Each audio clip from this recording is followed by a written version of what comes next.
Welcome back, family. It's Kyle King here, your instructor for Fire Your Boss and Hire Yourself. In today's course, we're going to talk about 8 steps to building a multi-million-dollar organization or a multi-million-dollar business. And the overall objective for today is to really teach you business and give you 8 steps to be able to building a multi-million-dollar organization. So I want to break something down for you guys. The word business, B-U-S-I-N-E-S-S,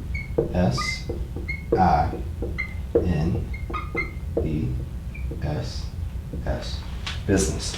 So as we look at business, all this is saying is that it's the exchange of products, goods, or services for some form of profit, for some form of capital, for some form of collateral, and everything that we do in business is for some thing, in a sense. How are you providing? We talk about value, we talk about impacting people, but at the end of the day, the majority of businesses, especially small businesses, fail because they're undercapitalized. And if you are not able to, generate profits, your business, if you're not able to generate revenues or profits, your business will not be able to thrive, and you will not be able to thrive as an entrepreneur.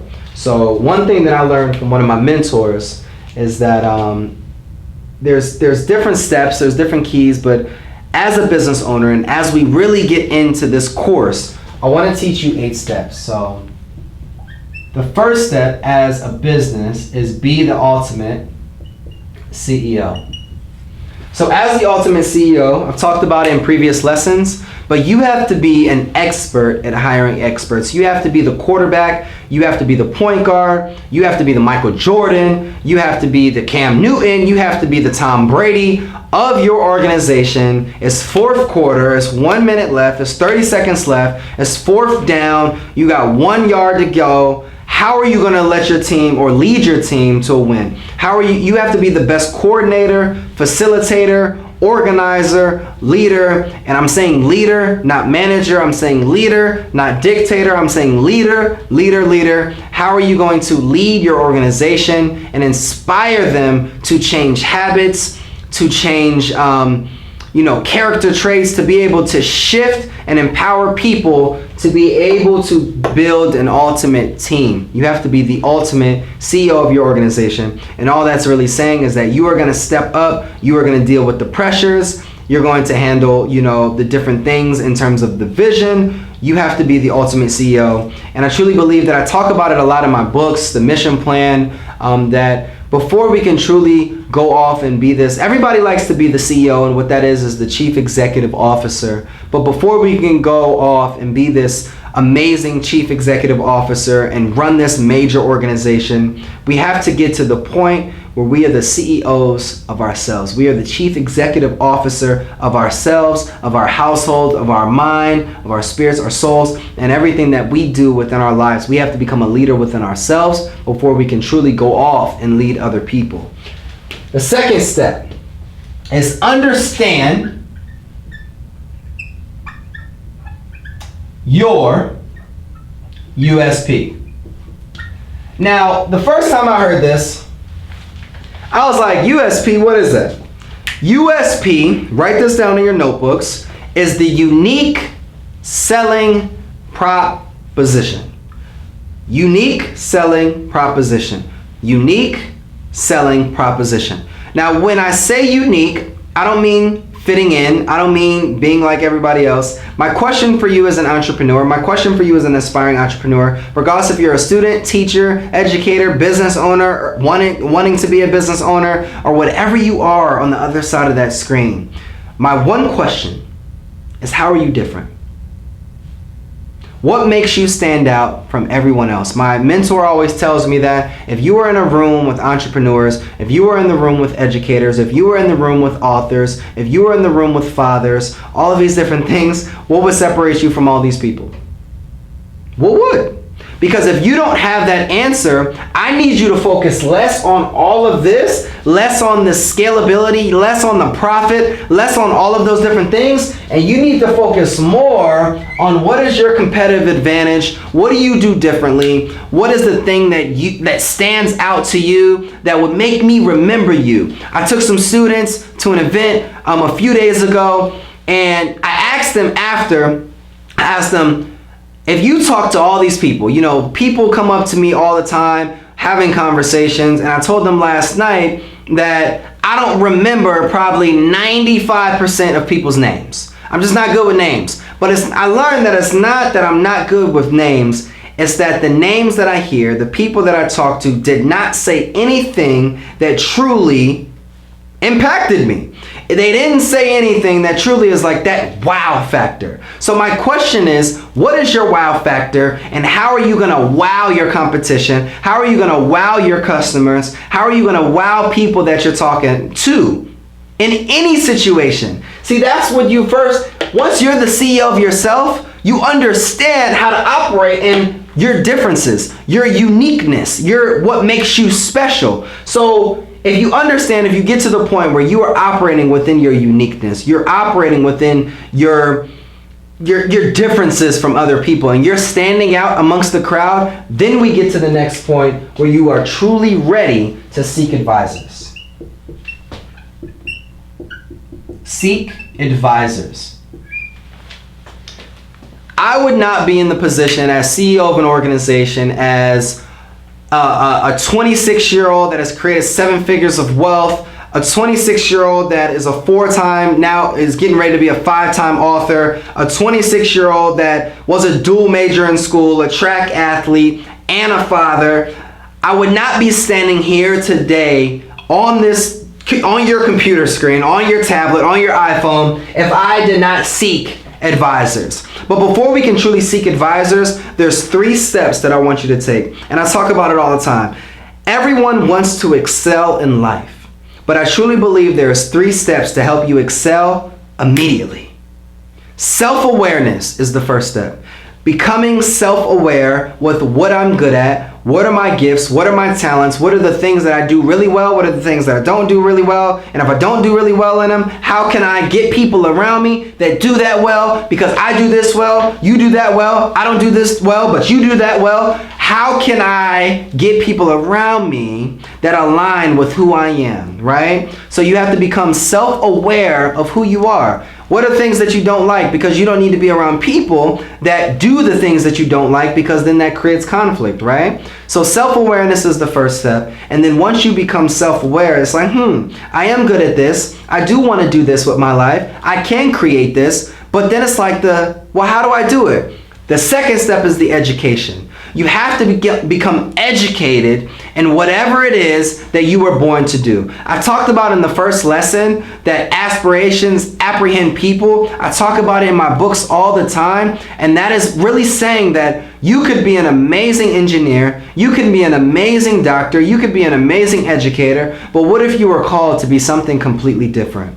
So once you become self-aware, then it's time for you to get that education in that field. It's time for you to become an expert, like we always talk about. It's time to get that experience. It's time to create an expertise. And once you get to the point where you are aware and educated, now we get to the time where it's time to get mentorship. It's time to get advisors. So the 3 advisors that I truly think that we need in business is every business needs a coach, a legal counsel, and a tax strategist, an accountant, and a financial advisor. Something, you need a numbers person. This is the offense. The numbers is the offense. The legal person is the defense. And your coach, it helps you with the vision.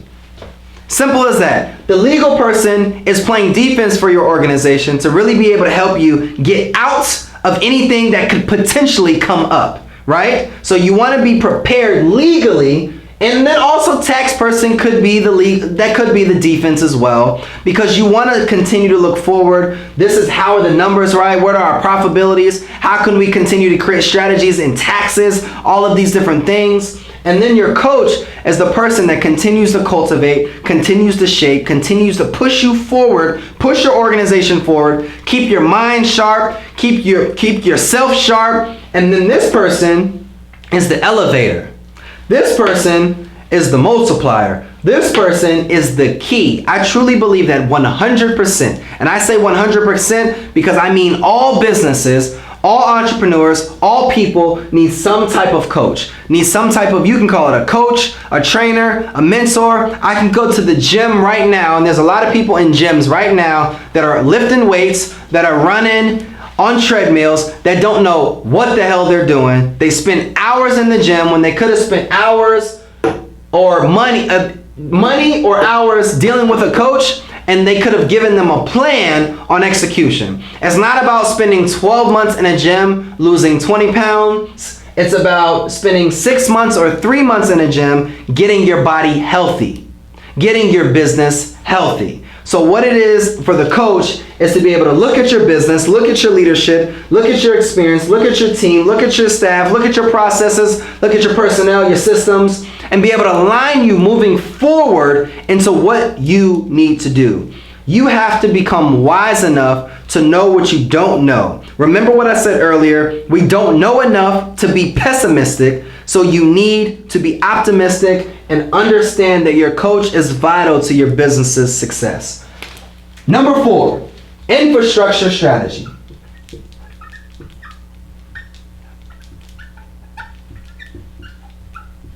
A lot of businesses, and I was guilty of this at one point, a lot of businesses get to the point where everyone wants to start an LLC, everyone wants to start a business, but they don't know why. B Corp, C Corp, S Corp, nonprofit, LLC, LLP, all of these different things that you could get into, you have to understand how you're structuring your business. It may work better for your business model setting it up as a nonprofit organization than always going to the LLC route. So one thing that you're going to have to learn as an entrepreneur, and one thing that we're going to go over today, is infrastructure strategy. How I've been taught and how I'm going to teach you guys today is that it is important and it is vital to create, and we're going to erase this because we still got to get through the other letters. This is your holding company. Holding company.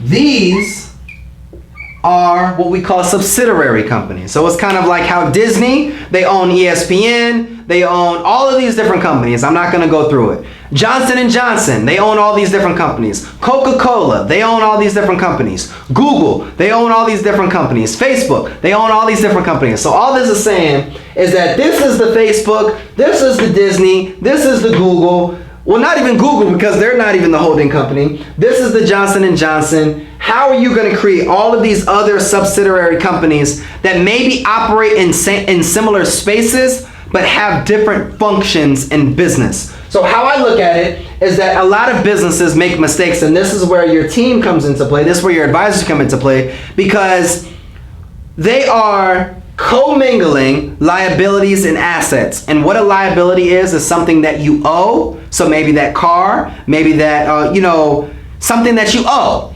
Whereas an asset is something that you own, maybe homes or assets, or just jewelry could be an asset, stocks, bonds, investments, all these different things could potentially be assets. And those are the things, assets minus liabilities, and that gives you how much you're worth or how much you're worth as a business. So a lot of businesses make the mistake is because they're commingling assets and liabilities. But what this infrastructure strategy does with the holding company, this is the main company that you filter all of the marketing through, all of the digital marketing, all of the campaigns. This is the big boy. However, it also protects you. It serves as defense, and I believe that any legal counsel will advise this, because if something happens with maybe this company down here, you have a client that wants to sue you, or just something comes up, or you want to close the business down, it takes time to trickle all the way back up to you. Essentially, this is the you company. If you have all of these other organizations that are not commingling assets or liabilities, then you set yourself up legally to protect your big assets and not get to the point where this little company, the little fish, ruins your big C of success, right? So I truly believe, and I would advise you to figure out your holding company, create the branding, create the scheme, create the vision, the mission, and then everything under that, now you can operate a little bit differently. So for me and our organization here, it's an educational enterprise. It's the Shine Institute. That is our holding company. Now we have other subsidiary companies. We have mentoring companies. We have curriculum companies, publishing companies, all these different things that help us align with our business model. The structure. It's just the business model. It's just the business model because now all of these different things do different things. So now if I know if we're making $100,000 from a curriculum side or $10 million from a mentoring side, I understand what's bringing in what from what different piece. It's kind of like just cutting your pie and then putting it into, I don't know, the refrigerator. So this is the different pieces of the pie that all make up the overall holding company. Does that make sense? Are you still following me? I hope so. So as we continue to move forward, I want you to focus on nailing down your PPS. Nail down your PPS. We talked about it a lot, but your processes are the key to scalability. Hands down. Your processes, your personnel, and your systems. But the first step is putting in all of the how-tos. How do I do this? Who does this? Who does this? All of these different things, the processes are key for a business success. I feel like one of the biggest mistakes that I made as an entrepreneur is that I was bringing all these different people and I didn't have the processes together and I was wondering why the business was failing and I blamed my people, but my people blamed me. And then I was like, it was a humbling experience because as the CEO, as the person with the unique selling proposition, your advisors should help you with, yes, the infrastructure strategy, but also with preparing you for what processes as an organization should be in place. So now when we bring in personnel, they understand how to work. They understand what they need to do, when they need to do it. They understand all of the do's, the don'ts of the organization so that you can execute on the highest level of performance. And this continues to maintain quality control. Once you have your processes in place, you get to the second step, which is your personnel. And then based upon your personnel, you get into the part where you're developing systems. The goal of business is to work in your business. At the beginning, you're the CEO, you're the janitor, you're the marketer, you're the legal counsel, you're the tax strategist, you're the coach, you're everything. But the goal is to work in your business, create those processes, those people, those personnel, so then you can create a system where you're working out of your business, you're kind of stepping away, and then you can work on your business in terms of an advisory role to oversee the day-to-day functions, or not even oversee the day-to-day functions, really oversee the vision looking forward on what you need to be able to do in the future. Does that make sense? Are you still following me? Great. The E, establish your customer base. Who are we doing business with? Who are we doing business with? Because all of your marketing, your marketing, your branding, everything has to go around who this customer base is. It does. What is the demographic? Where do they shop? How old are they? What do they usually spend? All of the different things. Now, my mentor tells me one thing, but I truly believe in another thing, and this is what I'm going to share with you. A lot of businesses create pricing based upon their own, like just their own system. But I believe that the industry and the market prices your products. The industry prices your speaking engagements. The industry prices your books or your shirts or all those different things. And then your value after that then recreates the price that you're worth. Warren Buffett said it the best: price is what you pay, value is what you get. But you have to be able to establish your customer base so you get to the point where you know the price, you know the value that they're expecting, you know where they're shopping, you know where they're searching for different things, and then you can create systems that directly correlate with who these people are. You got me? Great. The next thing is sales plus RGA. And I know we're running short on time, guys, so I'm going to fly through it a little bit. So sales plus RGA. RGA is those revenue generating activities. Remember what I said earlier that most businesses fail because they're undercapitalized? This is the reason. You have to be selling. My mentor calls it ABS, always be selling. You have to always be selling. When you go into a barbershop or a hair salon or wherever, you get your hair done and then you leave there to now go to Walmart or wherever you go to get the hair products, to get the combs, to get the do-rags, to get the bonnets, whatever you use, right? What this is really showing is what Walmart does amazing. What Amazon does is amazing. It's a one-stop shop for business. How can I create a one-stop shop for my business? You go to Walmart, you get your tires done, your nails done, your lashes done, your grocery shopping, you can check your bank statements, all of these different things, because it's a one-stop shop. Once you leave there, you can go home and enjoy the rest of your day. How can you create that model within your business? Sales plus RGA, you have to always be selling. What products, what goods, what services can we create as a business so that we're always selling our clients? And the last thing, the colloquial term, secure the suitcase. Because bags aren't big enough and we're trying to create millions. We're trying to become a billion-dollar organization. We're not focused on bags because you can take bags on planes. I want our bags and suitcases to be checked in under the planes because they're just too heavy to handle. That is our course for today, and I look forward to seeing you next class.